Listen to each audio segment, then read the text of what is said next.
What does the latest data tell us about how our seasons are changing? I'll give you all the details a little later in the programme.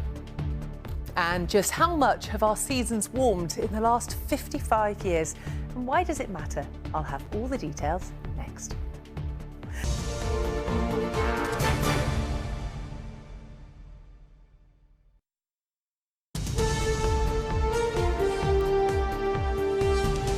Data released today, which is a bit worrying. Yes, you know, the weather's really picked up, but there's still some really serious stuff happening at the moment. The bigger picture is really quite a serious one. Further evidence today that the Earth is warming at unprecedented rates.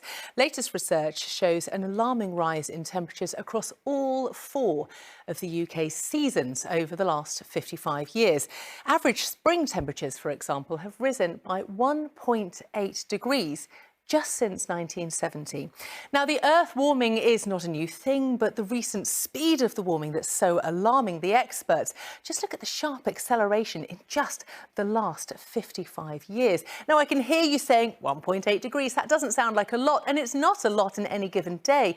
But even that small margin over years and years can have really serious real-world effects on everything from wildlife to weather.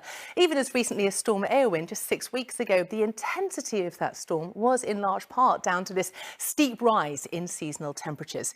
No surprise, the burning of fossil fuels is the chief culprit here, making the focus on the switch to green energy all the more important and all the more urgent.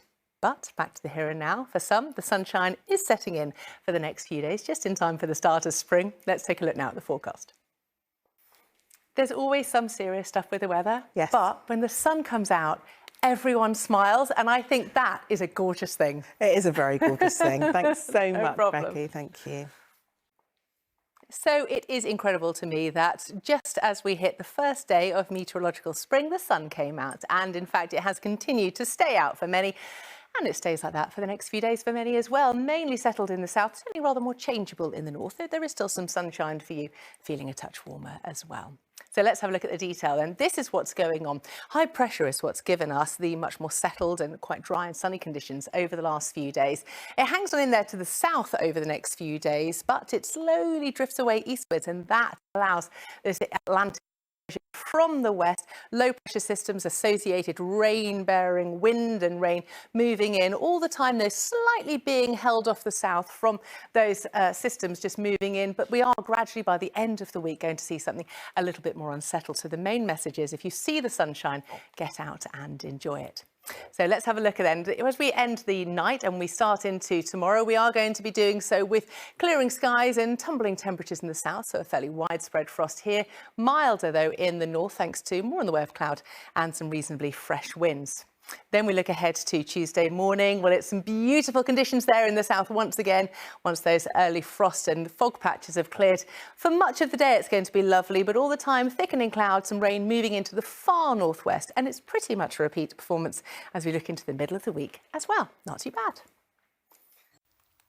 Hello there, very good afternoon to you. I hope you've had a lovely start to a brand new week. There's a lot of sunshine around once the early fog patches have cleared away, but we're not going to be all seeing the best of the sunshine. It's definitely going to be restricted really to the south and also to the north of the UK. We've got this weak weather front giving a little bit more cloud across northern England and much of Northern Ireland. From a temperature point of view, it's around or perhaps fractionally below the seasonal average, bearing in mind, of course, that we are now in March. But even so, in the best of the sunshine, you really won't care.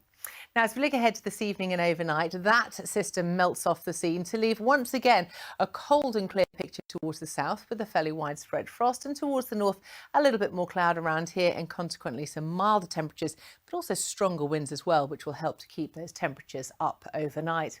Then for Tuesday, some early fog patches, dry and sunny across the UK, but increasingly wet and windy in the far north and west of Scotland later. That's it from me. See you later.